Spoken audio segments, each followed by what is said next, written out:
Hey guys, this is Dr. Mahajan from Mahajan Medical Center. This is another edition of webcast series, and we're very excited. We have a very knowledgeable guest, David, and David is a patient of ours for many years, and unfortunately, his wife has dementia or memory loss issues, and David has been the caregiver, and he's going to be able to walk us through with his journey and what tips he has gleaned over the years from different sources. Um, uh, for the people who don't know me, my name is Dr. Ranjan Mahajan. I'm a board certified internal medicine physician here in Largo, and we do a weekly series on our social media platforms at YouTube and also on Facebook and the Periscope and Twitch. And we cover different topics of interest to our local community. Today's topic is dementia, how to cope with caregiving. And we got a guest, David. Just a few housekeeping things. We're going to do the winner of the raffle for the people who made comments on our dementia part 1 series today, and we'll do that in the middle of the show, so please look out and watch. And if you want to get another one of these Publix gift cards, the $25, then you have to write some comments today like Kitty did. Kitty said hi, and that will qualify Kitty for the $25 gift card, which we're going to do on our next podcast on next Thursday. So do put in your comments today so that you can participate in $25 Publix gift card raffle for the next time. We had about 25, 26 people who gave their time and effort and comments last time, and we appreciate that. Rachel said hello. Hello, Rachel. You are also included in the raffle. Naresh Gupta said, thanks for the valuable time. Appreciate your comment, Naresh. Ray is back. So we'll put Ray's comment in a minute. All right, let's introduce our guest. Here we go. Is David, and let's get David up here. Hi, David. How are you? Hi, Dr. Mahajan. How are you? Good to see you. Good to see you. Can you hear me okay? Oh, I hear you just fine. Can you hear me? Yes, I can hear you loud and clear. All right, David, before we get started, tell us about yourself. I know you had academic position as a German language professor for many years in Michigan, and walk us through your background a little bit. Sure. Well, very briefly, I am one of the rarest of birds. I'm an actual native Floridian, and which makes me even rarer is that I'm a 6th generation native Floridian. Wow. I got my undergraduate degree at the University of Florida. I got my PhD at Stanford University in California, and then I taught for 43 years at a small college in Michigan. I am a history professor with a specialization in modern European and especially modern German history. I've spent I stayed connected to my native state, though, over the course of many, many years. And of course, as you know, I first met you back in 2003 when both my parents had significant health issues and both required significant nursing care. And that was where you and I first met. And so when I retired from teaching and wanted to come back to my native state, well, it was a no-brainer that I should ask you to be our primary physician as well. And the rest, as they say, is history. So, yes. So, I know your wife. Is it okay we'd say her name? Yes, sure. Her real name is Johanna. Her nickname is Jolo. She's a native of South Africa. Right. So we share a common interest, and she got you hooked into that too. You want to talk about that?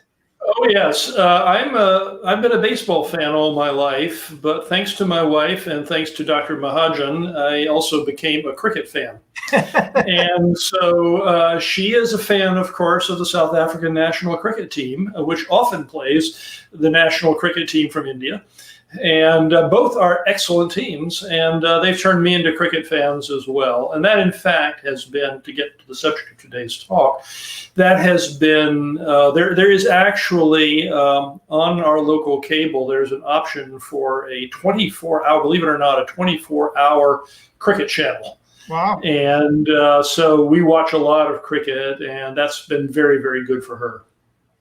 So let's talk about the topic for today. Now we got a little bit background on you. And so when did you first notice JLo having issues with memory? How many years you would say?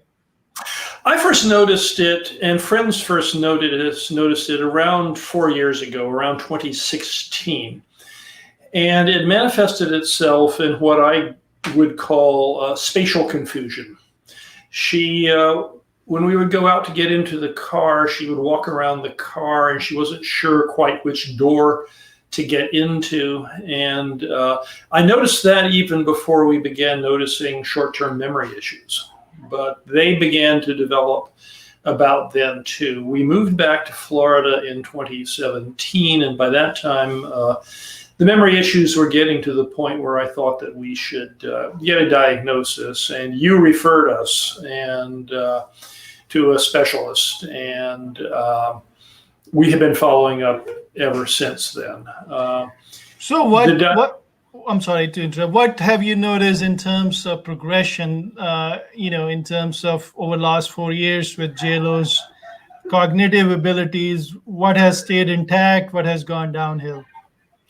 The short-term memory has clearly gone downhill. And so in many ways, this is a classic dementia phenomenon where she'll ask me, well, to give you an example, before I came over here this afternoon, she asked me probably 3 times in the course of half an hour where I was going and what I was doing. And that's fairly typical. So that has gotten noticeably worse. It is patchy. Sometimes she'll remember things, sometimes she won't. What is also beginning to happen, and this is only relatively recently, it's beginning to affect the longer term memory as well. 2 examples, and also my response to it. She, about a month or so ago, I mentioned my parents to her, and I mentioned my mother. And of course, we've been married for 45 years, so she's known my mother. She knew my mother for decades. And she said, did I ever meet her? Did I ever know her? And at that point, I still have some videos of my parents. And it occurred to me that she might respond to visual stimulation. So I said, come back here and I'll show you a video. And I showed her a video of my mother and my father. And she immediately recognized them. She said, oh, yes, now I remember. We had a similar experience with an old friend of ours from Germany. Actually, it's a person that my wife has known longer than she's known me.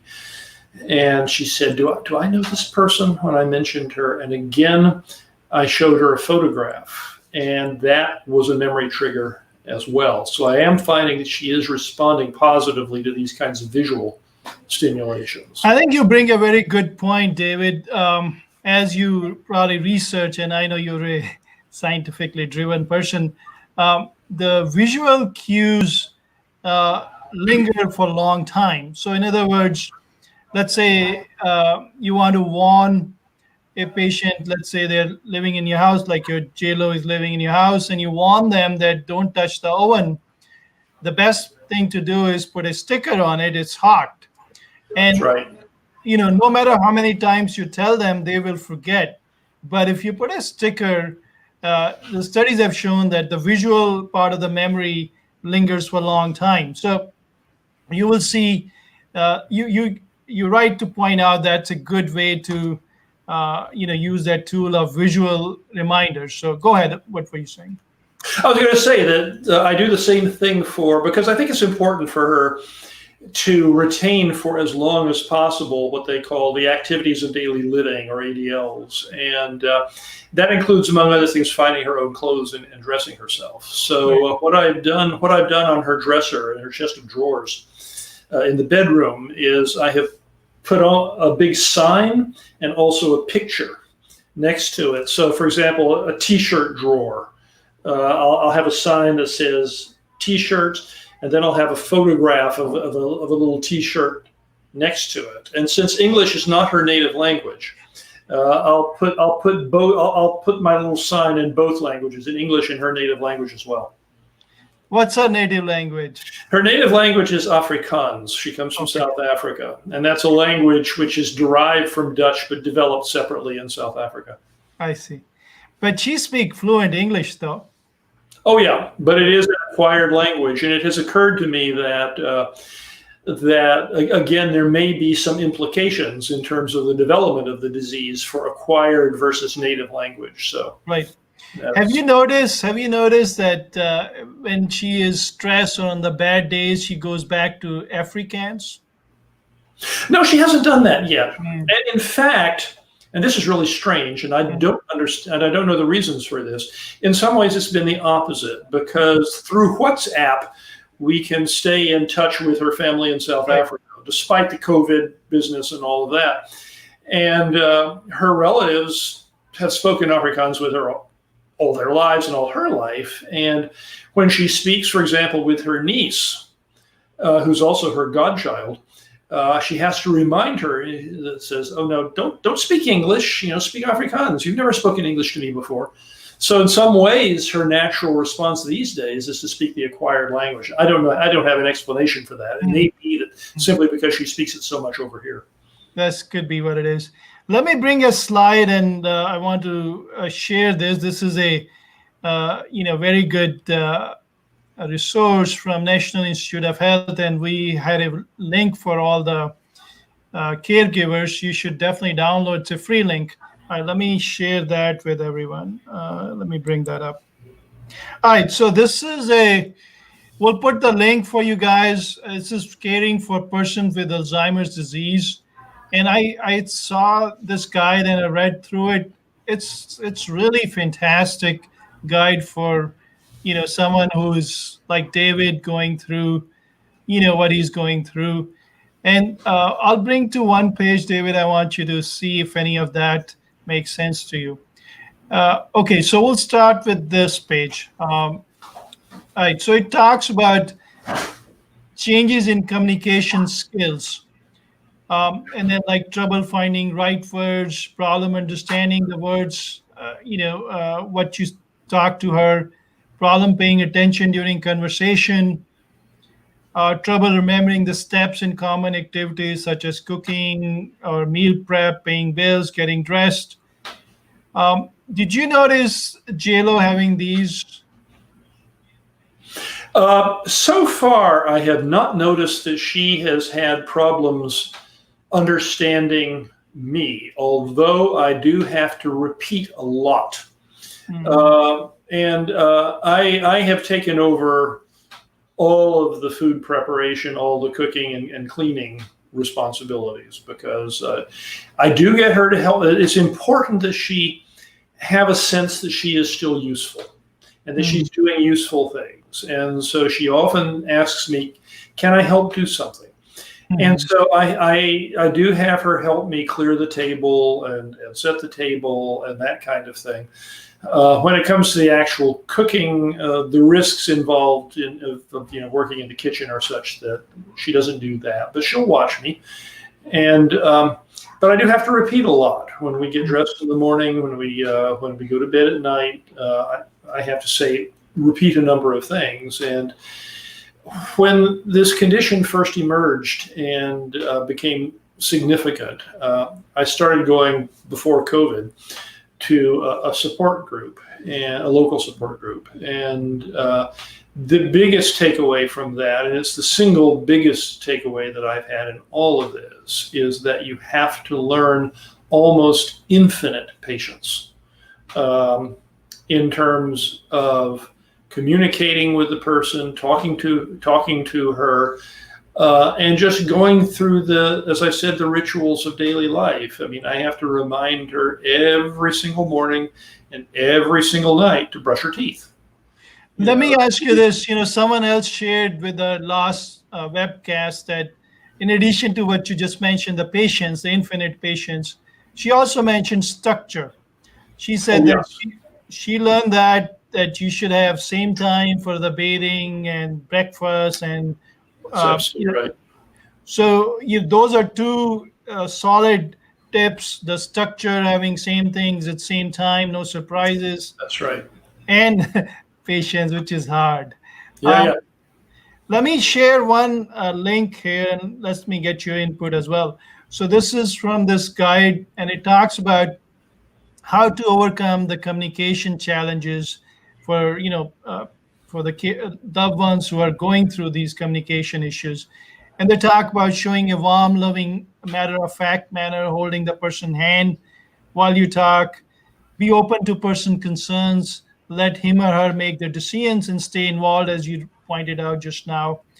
If they have angry outbursts, just remember the illness is talking, not that person. And then if you really become frustrated, take a time out. How many of those techniques, David, have you used?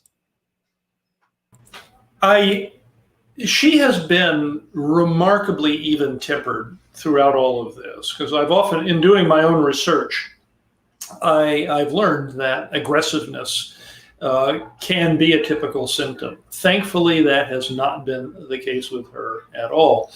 But I do discover that she gets impatient and sometimes angry, usually at night, because there is that phenomenon called sundowning, and where conditions become more manifest or manifest themselves more severely for some reason in the evening. And I do notice that with her, for example, about the time she's going to bed, it's as though a day's worth of impatience with her is welling up. It's as though, because in some sort of way, I think she's clearly conscious, even though she can't articulate it and can't articulate it to me, that the things are not as they were.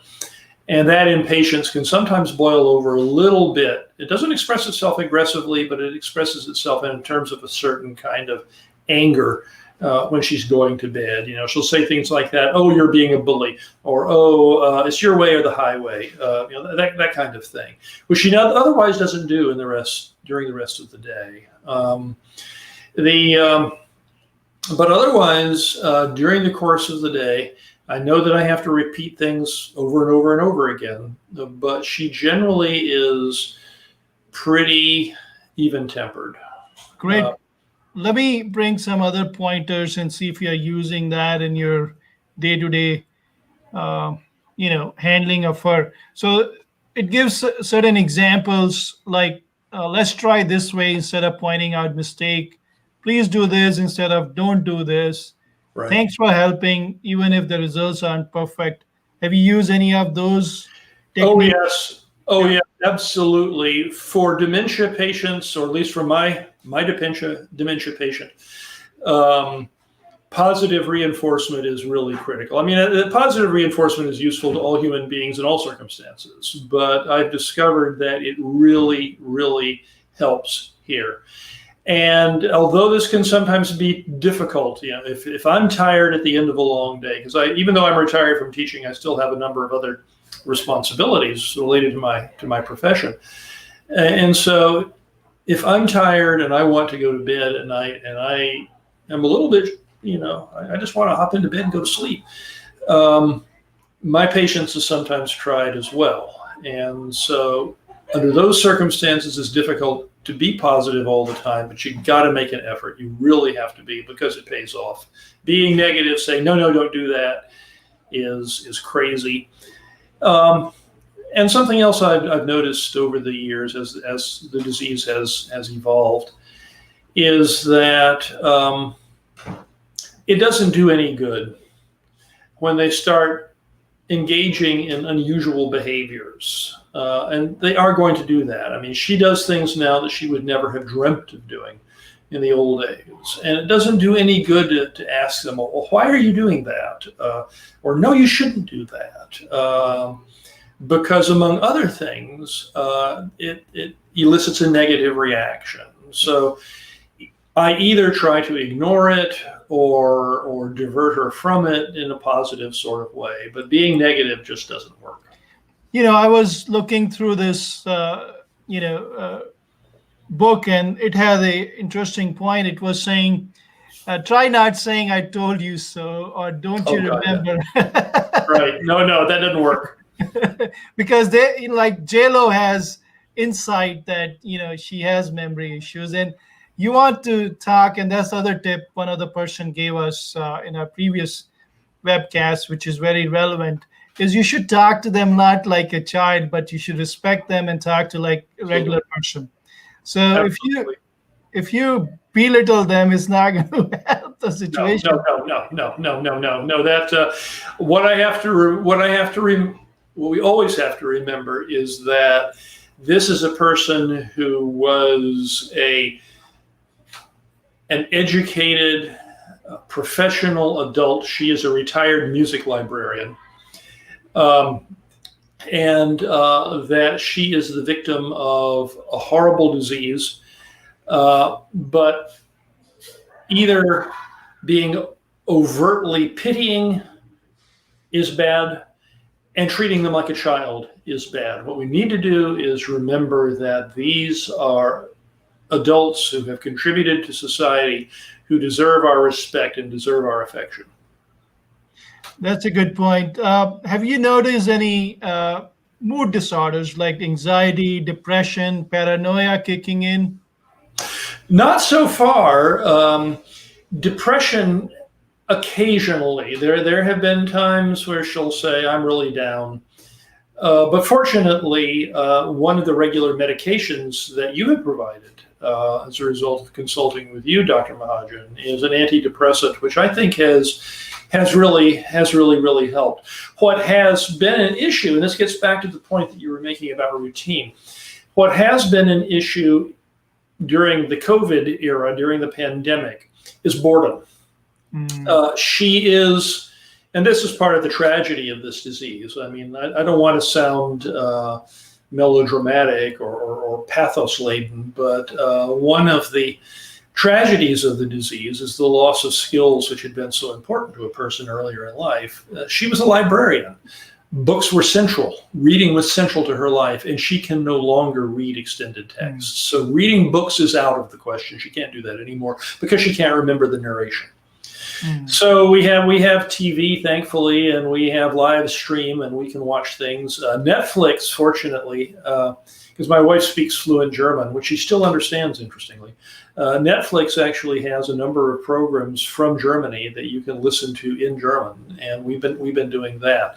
But the things that we had done that were important to her, especially live musical activities, like the opera in Sarasota or the Sarasota Ballet, things like that had been an important part of both our lives, but which were important to her cognitively, associatively, in terms of connecting to the outside world, have been shut off during the pandemic. Yeah. And so I'm not sure that I have been successful in responding to the boredom issue. We try to do our best, but we're all struggling with this pandemic and how we can adjust our lives to it. Let's talk about, before the program, you talked about, the local resource we have where, you has taken JLo.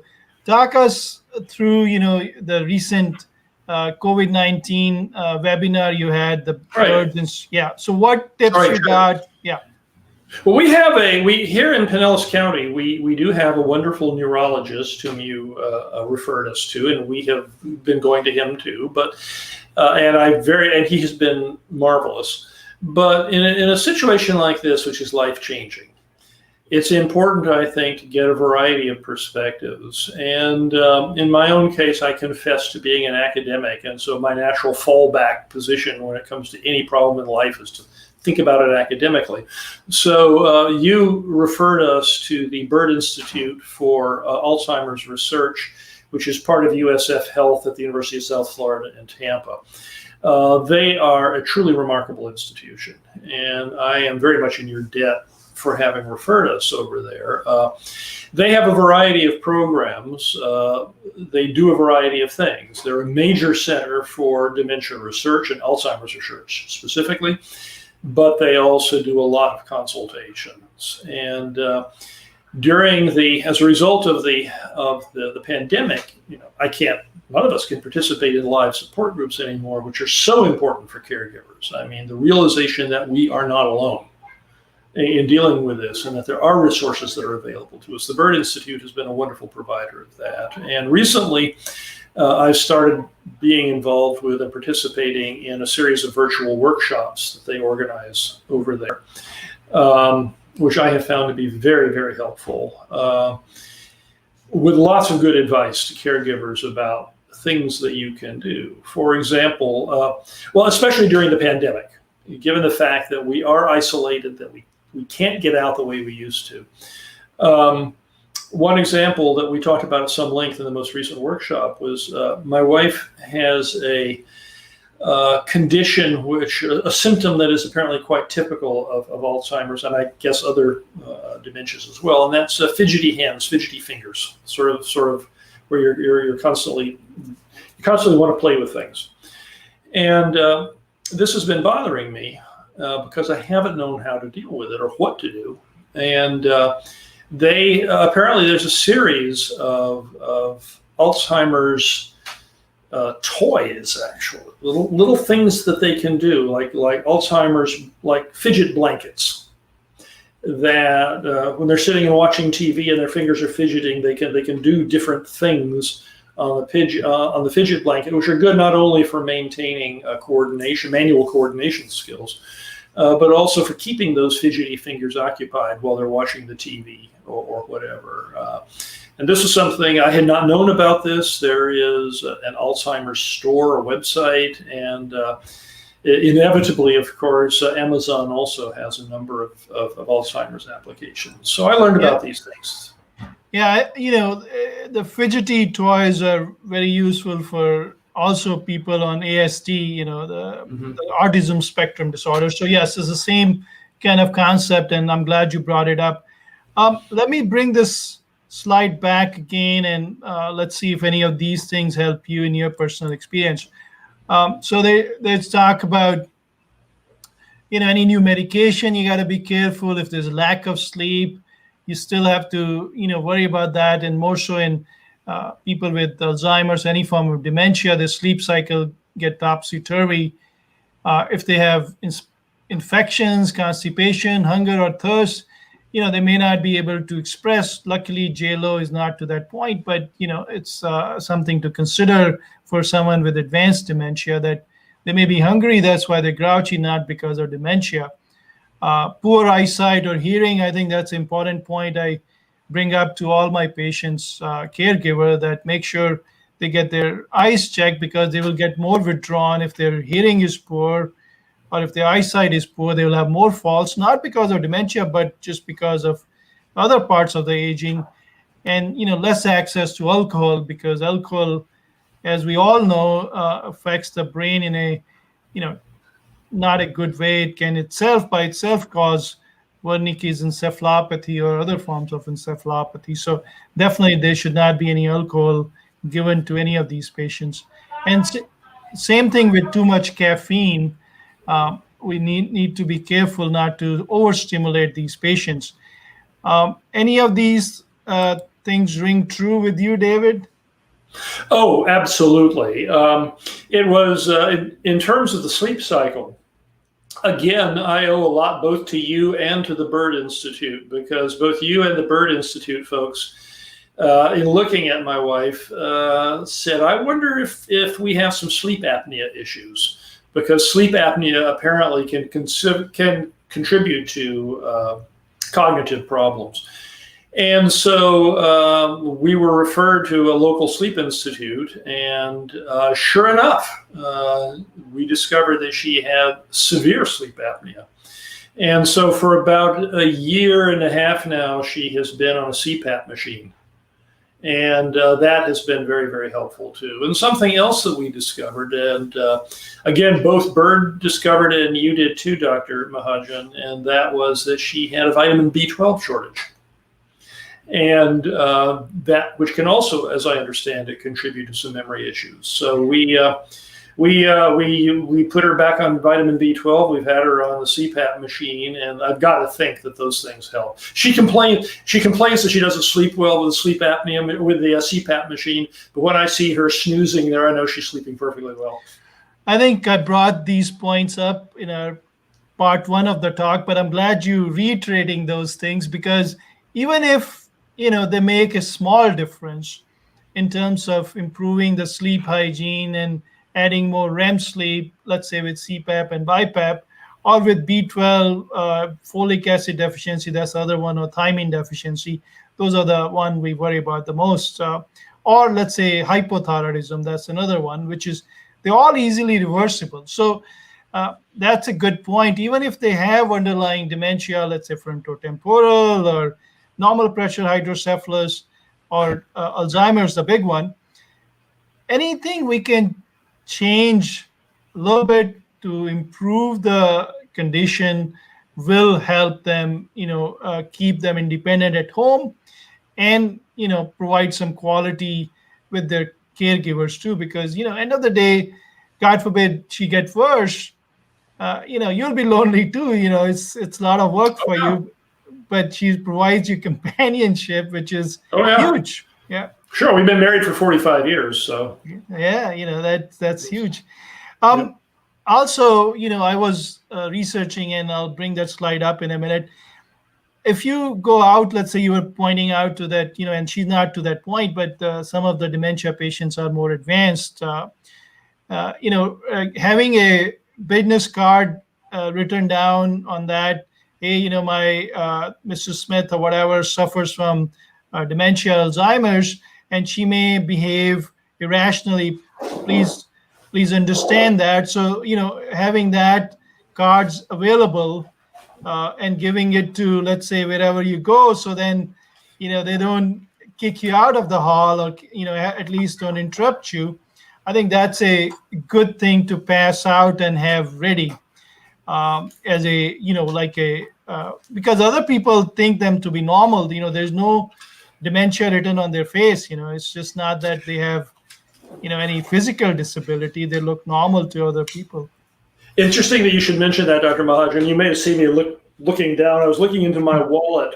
The Bird Institute actually provides cards of that nature, which I have here, which I have shown on, and you can pick these up for free over there. And it says, please note my loved one has a memory impairment. Please be patient and overlook behaviors that may be out of the ordinary. Thank you. And this is USF Health on the back. So they are providing definitely, the state of art resources, which is good to see. But anyone, who is looking to get some of those ideas, this, the book PDF we put up on our screen, and we have a link for that. It has all that too. So it's by National Institute of Health. So very well researched, and I'm pretty sure they all follow similar guidelines. So that's why, it was there and got up there too. Let me bring a couple of more points, and maybe you can comment on that, see if it was helpful in your situation. So, this guide talks about, if you're having a hard time connecting with them, make sure the noise level is low. You cut down the TV or the radio. Sometimes the noise can cause confusion and frustration. And then some of the signs could be confusing. If you put wet floor, they may think you have to, pee there instead of not to step on it, and then not having too many mirrors in the house, because they may think, that's, happening to them, or, something in those lines. So have you came across any of those situations, David? Well, actually my wife did, and this is one of the bitter ironies of this disease. Many years ago, her parents in South Africa were in a nursing home. It was toward the end of their lives, and the nursing home there had a memory wing. And there was one elderly lady who clearly had dementia and was permitted, though, to walk through the corridors with a friend of hers and so on. My wife, of course, this is 25, 30 years ago, and my wife was perfectly fine then, but she was visiting her mother in the nursing home. And the elderly lady with dementia was walking through the corridor, and then she stopped in front of a full-length mirror. And she was looking into the mirror, and my wife came walking by, and the elderly lady turned to my wife, pointed at the mirror, and said, "There's somebody inside and she's trying to get out." Wow. I thought that was really quite extraordinary. And of course, at that time, there was no way that my wife could have anticipated that, or I could have anticipated that, we would find ourselves in a somewhat similar position.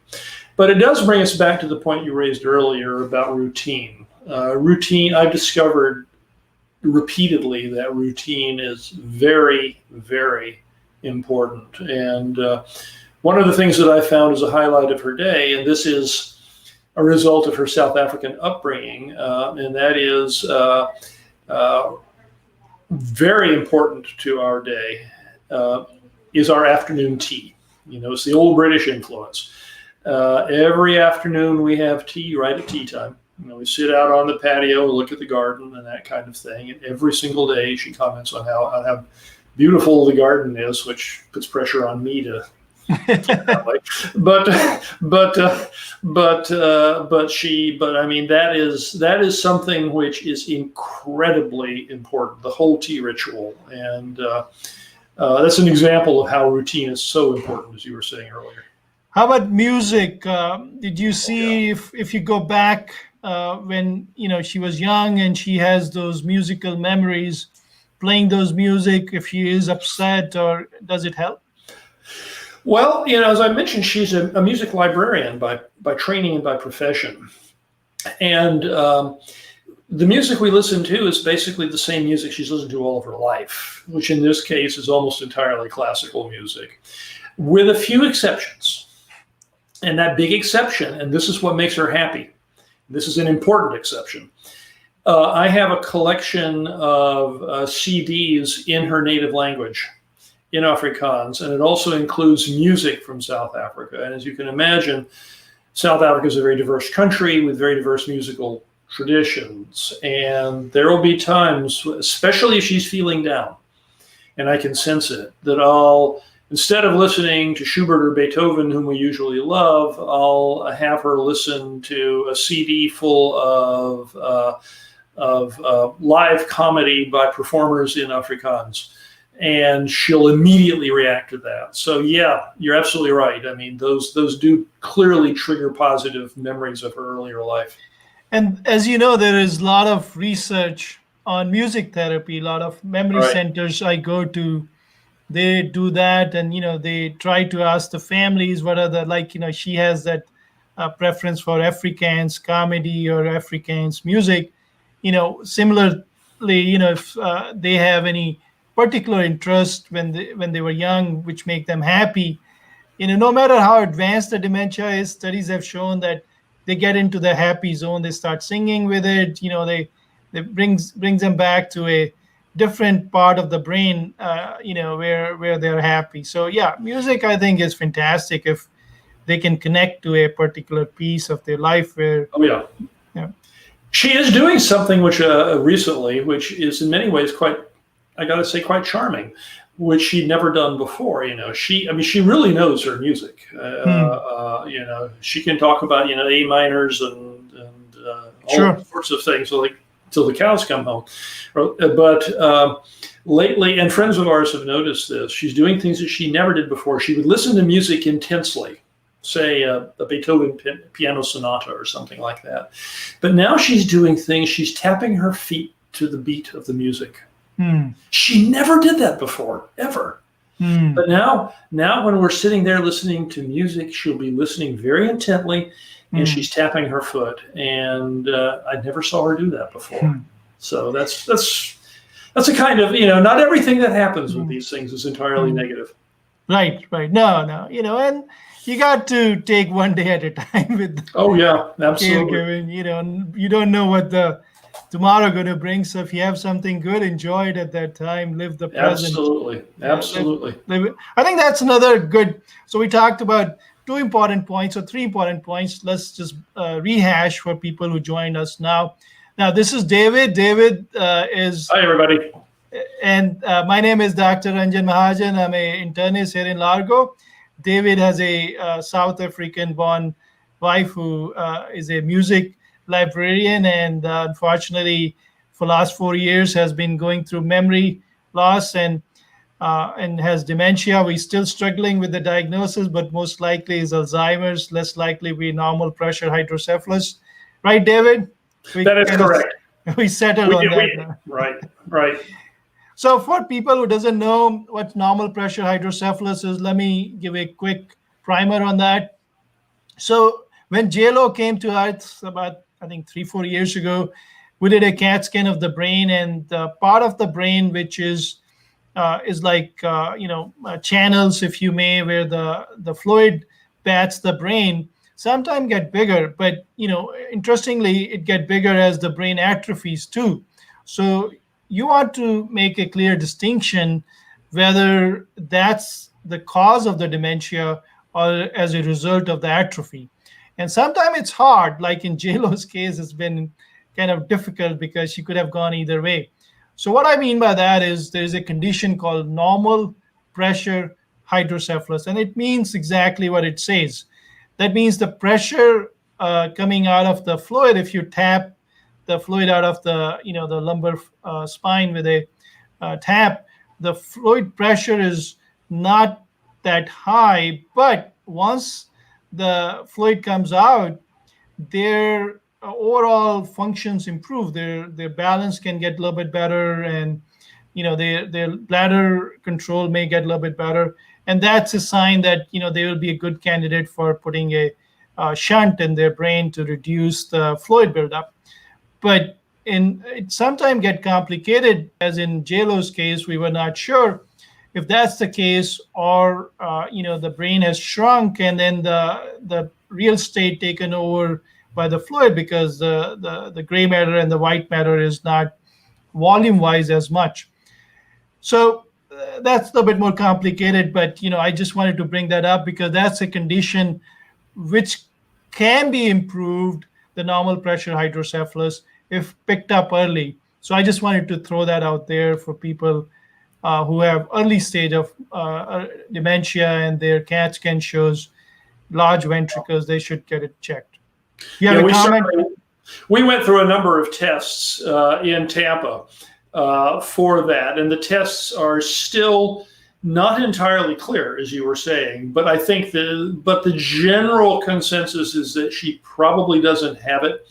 One of the, as you indicated, as I learned, one of the principal characteristics of normal pressure hydrocephalus is problems with your gait, problems with your balance, as you were saying. And so one aspect of the tests that we did over there were repeated analyses of her gait to see, quite honestly, how she was walking. And if the gait continues to get worse over a period of time, then that apparently is a sign that NPH might be there. But in my wife's case, the signs are pretty clear that she doesn't have that. And also keep in mind, David, there is overlap of conditions in dementia. So in other words, you may have mixed picture too. Right. So you may have picture of Alzheimer's along with frontoparental dementia, or NPH picture mixed with Alzheimer's. So it's not a one particular kind, and labeling is not of any value. You have to deal with the memory loss. Unfortunately, we don't have. So let's talk about a few more tips we discussed, and which were solid, and you can fill in the gap if I missed anything. So we talked about structure being very important. Make sure they have a fixed routine. Yeah. Correct. Number two, Number two, we talked about not correcting them. Just go with the flow. If they are confused or something, just go with the flow and distract them instead of correcting them. Number three, we talked about in terms of helping them, having a lot of patience, which is very hard. But and then you need to take care of, as a caregiver, your own health. I think that's another point I want to introduce here, that if you're healthy, if you're in good shape as a caregiver, then only you can take care of your loved ones. If you go in the airlines, they talk about putting your oxygen mask first and then putting it on the child. And it's the same thing here. If you are strong and you are robust with your mental health, and that affects the mental health of the caregiver in a big way, to see their loved ones who are doing so well 4 or 5 years ago, and they have to be helped with, as you said, the ADLs. And then the other point we discussed was music. If they were music lover before, having those familiar musical memories available, or pictures, in terms of having a album, if they are getting very frustrated, bringing the grandkids picture, or if they were, have very creative or have, important phase in their life, and your pictures of those phases, or the family pictures, having them all over the house or available, can bring back them to their happy zone. Is there anything else important we missed so far? I know you brought a lot of interesting points on the caregiving. Yeah, well, I think, as you just said, Dr. Mahajan, and this actually has been one of the hardest lessons for me to learn, and that is self-care. There is a very, very good book for caregivers that I read some time ago, and the title of it is The 36-Hour Day. Right. And the title of that book tells everything right there. And none of us can live a 36-hour day, and we do have to take care of ourselves. I mean, I have seen really alarming statistics about caregivers and their death rates, quite honestly, relative to the person who suffers from dementia, and that is not good at all. So we do have to take care of our own mental and physical health, and that isn't always easy to do.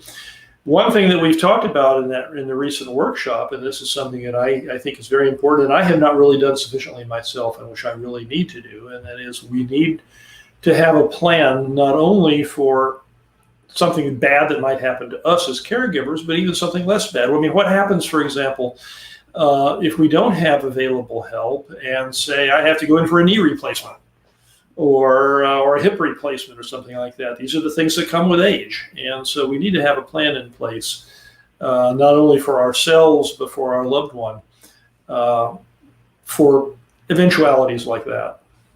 And I think in terms of JLo, I don't think I heard you talking, has issues with wandering. A lot of folks deal with dementia patient, wander away. And, one of the simple things which can be done is putting a bracelet with the ID and phone number of the caregiver, and, letting the local police department know that, and keep a video and picture of that person handy, God forbid, if that happens. And the other piece we didn't discuss, and I think very critical, is driving. Oh, yeah. So how did you cope with she not driving? How did you do that? She, the neurologist here in Pinellas County, who's also quite wonderful, with whom we also regularly consult, was the one who first told her, well, you can't drive anymore. She was actually pretty good with that. I have fortunately not had to deal with the issue of resisting not driving. And I fortunately have also not had to deal with the issue of wandering, and I doubt that I will, because my wife, for better or worse, even before this condition developed, was never one to sort of go out and go walking off, that kind of thing. She prefers what, and I can't think of the English word now, there's a German expression, she prefers a Nestgefühl, which is the German word for feeling like you're in a nest. Yeah. And that is still there. So the layman word is homebody. There you go. That's what we're thinking of. Homebody. There you go. Yeah. So all right. So I think getting a alert is important if they are wanderers. Making sure the locks are safe and secured is important. making sure your neighbors and your people around your house know that if you see them wandering, let the caregiver know that that's important too.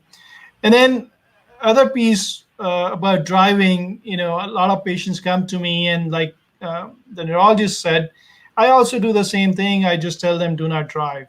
And a lot of time it's easy. So a lot of time it's very hard. It's like cutting their legs, especially men. Yeah, it's a gender thing and a big Yes. So I think to deal with that, I tell them to call the DMV, and there is a form you can get from state of Florida. Every state has it, where you can report anonymously that their driving has been erratic, and then they will call them and say, hey, you need to come into the DMV. We heard that you are not fit, and they will take a driving test. Interestingly, it's so innate, David, that they pass those tests. So, Oh, wow. so it's very difficult. But yes, I tell the families, disconnect the batteries. Just hide the keys. It's very, very sad, but it's very difficult decisions in driving. Let me get some comments here. We got a lot of patient people waiting for us to respond to their questions. So let me get that on screen here. All right, let's see. Okay, guys, if you have questions for David, here we go. There's a comment here. Stephanie is saying, I wish I would known more info when I was dealing with my mom. And Stephanie, there's so much we are learning as we're going along. This is a field which is changing every day. So don't have any regrets. It's just that you did the best with the knowledge you had at that time. Talking about knowledge, David, what chapters do you go to pre-COVID era? Is the Alzheimer Association chapter, which is the chapter for caregiver? I went to I'm aware of the Alzheimer's Association, and that is a marvelous organization. I think it's very clear. I went to a caregiver support group that was a little bit closer to home at the Palms of Largo, at Regal Palms, which was actually sponsored both by Regal Palms and by an elder law attorney with whom I have worked for a number of years, first for my parents and then for myself. So there were these different options that were available. And certainly, though the virtual options have been great, using Zoom technologies has been a lifesaver in many ways, still it'll be nice to have in-person options. And you were saying the Bird Institute does virtual caregiver support. Yeah, they do. The Bird Institute has regular virtual workshops. They're doing 4 this month, and then they also have a virtual support group. Okay. Again, using Zoom technologies, but don't be afraid. For people who do think that they're not technically skilled, Zoom is very, very easy to use, and there's no reason. So don't be worried about that. We got a question, David. See if you can tackle it. If not, I'll tackle it with you. Some suggestion how to manage someone who has sundowning came from Terry. That's one of the most difficult issues. What I find is that in the evening, I really rely on, I hate saying this, binge watching certain TV programs. I mentioned the German TV things that we watch, somehow diverting her attention.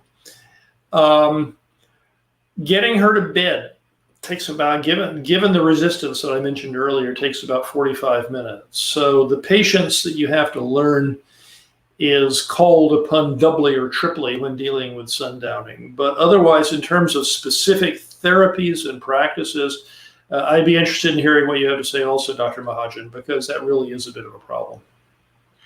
Right. So sundowning, for the people who don't understand, is as the sun goes down, the confusion and the agitation get worse. And it's a difficult problem because, morning time is happy time. You have light coming in, you're happy too, Right. and you have energy and you have, enthusiasm for caregiving. As the sun goes down, as a caregiver, you're tired as well. That's right. So it's a double whammy in that sense. So talking about solutions again, distraction is important. Going back to the happy zone, putting on the music. Right. Dancing has been shown, if you're into dancing as a couple, it has softness to it. It shows affection. If they are institutionalized in a memory unit, sometimes we use anti-seizure drugs like Depakote to help. I'm not a big fan of antipsychotic drugs because there's a black box warning. Sometimes to keep them, get care because they can get violent. Sometimes you got to do what you got to do. But at a home setting, the best thing to do is keeping the structure, keeping the routine, not having too many visitations in the evenings, not changing things in the evening. That will upset them, way off the kilter. I'm not a big fan for sedatives because then they will have more falls in the night. So the options are, again, boils down to structure, and patience. Absolutely. There's no magic to any of the issues we have to deal with. Depakote is not a bad idea. Does work for some patients. Does not have as much side effects I've seen in geriatrics, and I've been doing geriatric for 25 years, as compared to, let's say, the major antipsychotics. It's worth a try. Does work for some patient, does not work for everyone. So yes, you got to try with gain structure, love and affection, distraction, taking off any triggers. That's the other thing. Triggers are critical. You got to see, is there something triggering it? A lot of time UTIs, urinary tract infections, maybe, medications got changed a week before, now they're kicking in. So all those things you got to go back and be a detective to see if that's causing the worsening of the sundowning other than the disease itself. Because a lot of time we blame the disease, and it could be constipation. It could be, they are having abdominal pain, but they're not able to express. So, there could be different things. But again, structure, love, patience, distraction, and if in case you can't get there, then medications. Well, fortunately, I'm sorry.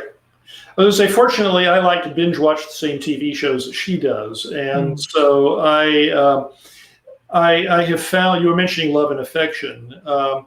I have found that one of the best responses to sundowning is in fact companionship, because I have to do certain things during the day. I have professional activities I still engage in that I have to do during the day, although I'm doing them at home now because of COVID. But I still have to go out and do the grocery shopping, that kind of thing. Those are daytime activities. But in the evening, you got to set aside time for her. And because that's when she really needs the companionship. And I think that really, really helps with the sundowning. Even if we're watching some completely stupid TV show or, and the other thing that with regard to the sundowning thing that we talked about the other day in this workshop is, especially during this COVID era, when the news is relentlessly negative. Their advice was stay away from the news, especially in the evening.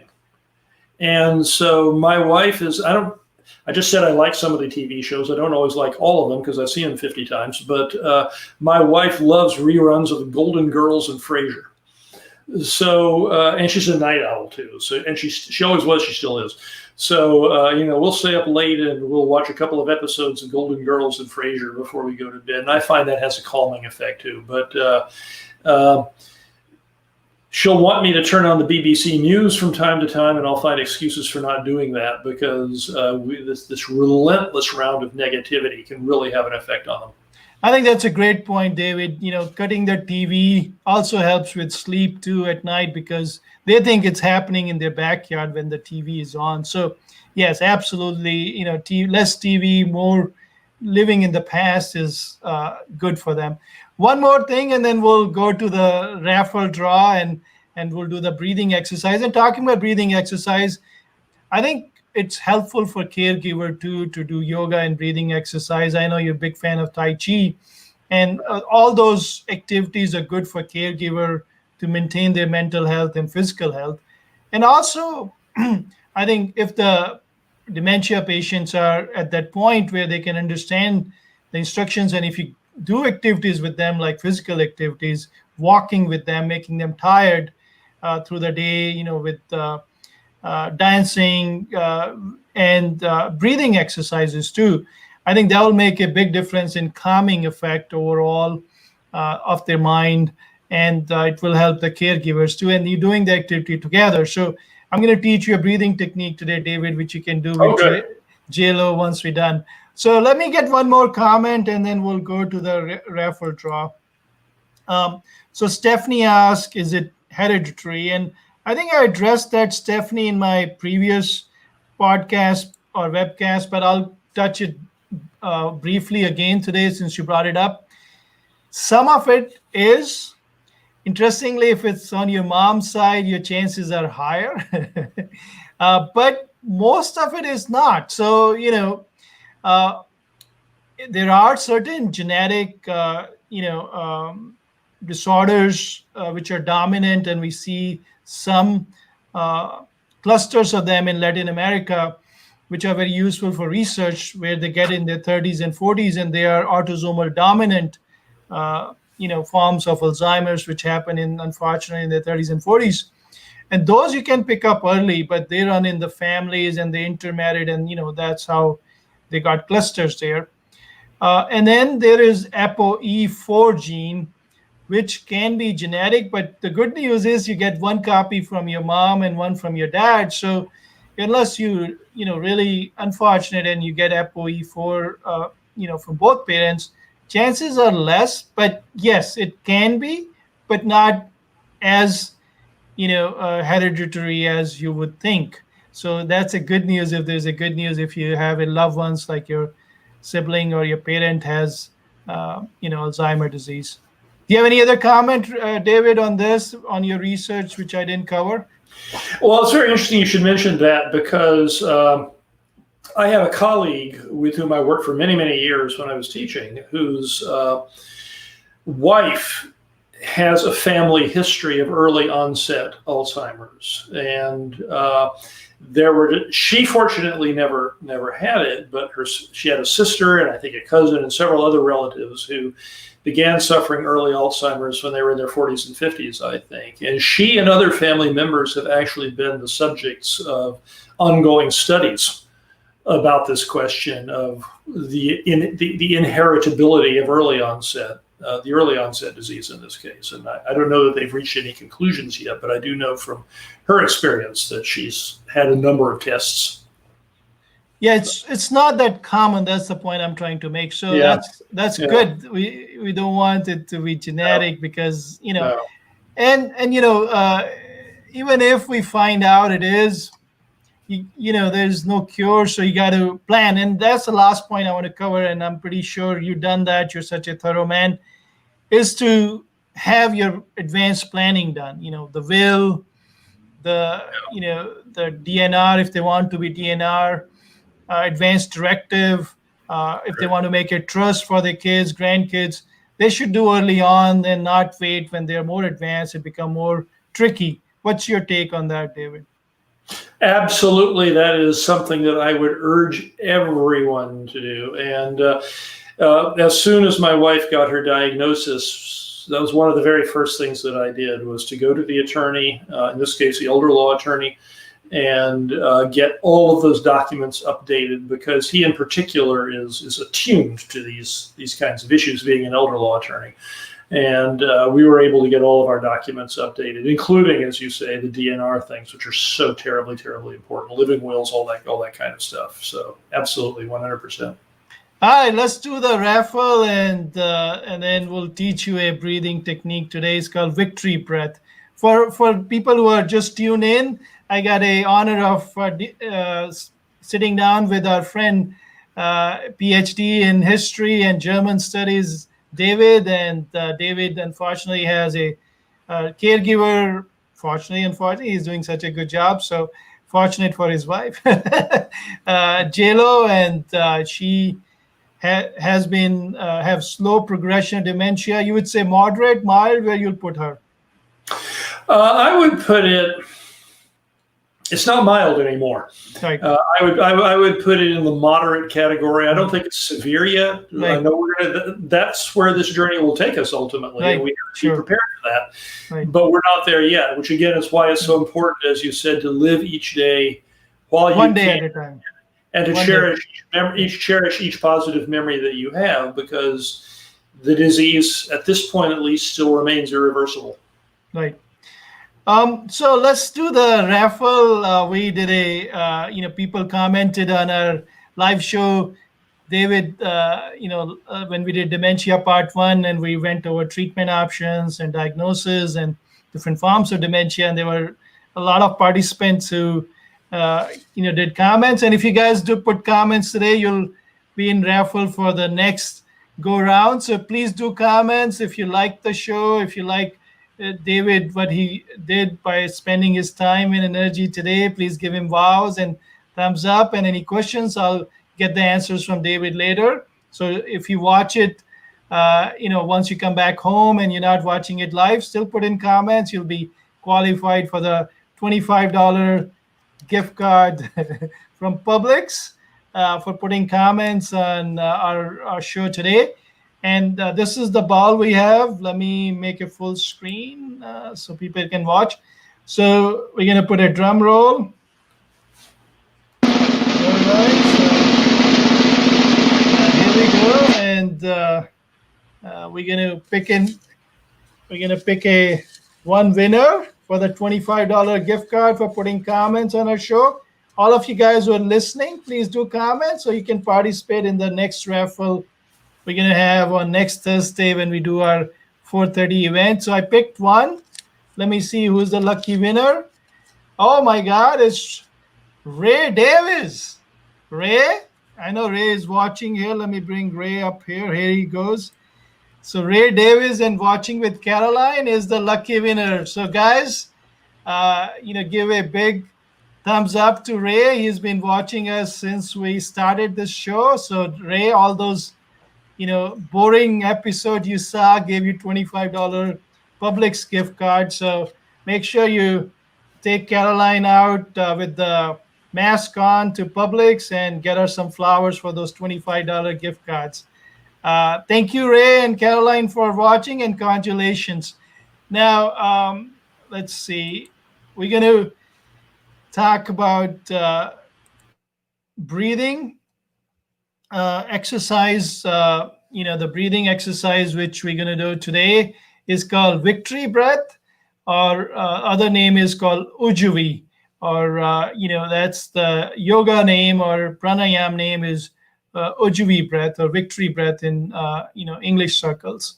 So the folks who have done this with me before, it's one of my favorite breathing. It gives you a auditory or noise cue for focusing your mind, centering your mind, and it's a very simple way to do it. So we'll do with me. I'll break it down easily for you. So people who have done it before, they can do it in normal way from inhalation and exhalation from your nose.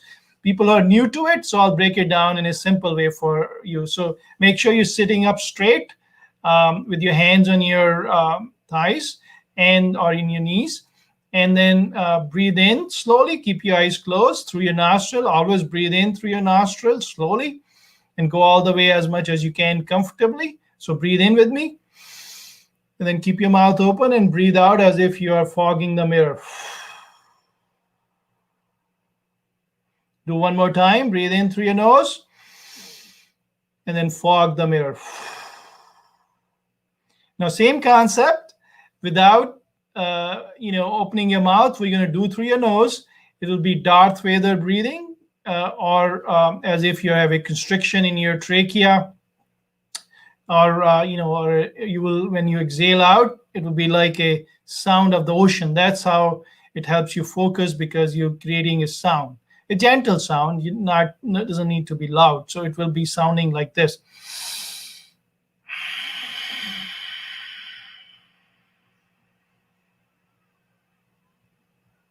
Do one more time. We'll do 5 times. So breathing in through your nose all the way up, and then holding for just a little bit, and then breathing out slowly and constricting your trachea up here, the neck up here, and then slowly coming out with a sound of an ocean wave. So it should sound like this.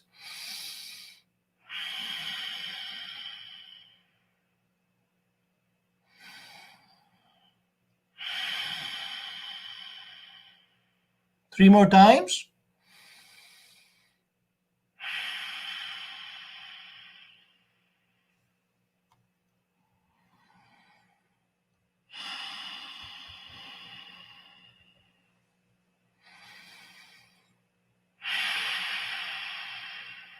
One more time.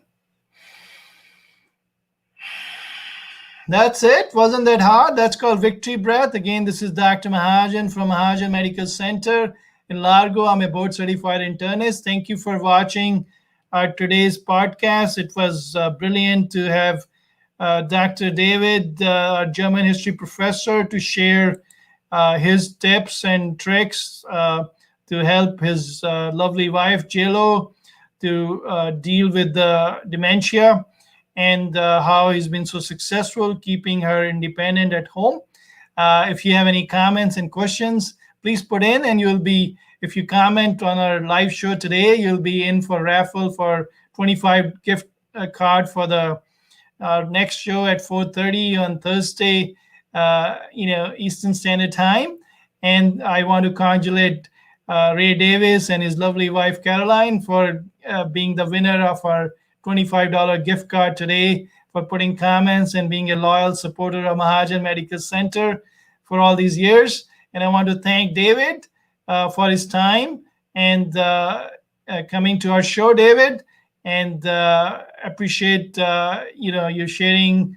I know it's a difficult topic for you, but I appreciate you sharing with your passion and knowledge to the rest of the community in Tampa Bay and around the world. So with that, we come to the end of our webcast. Be nice to yourself. Be nice to your loved ones and your family. Be nice to the biosphere, and be nice to Mother Nature.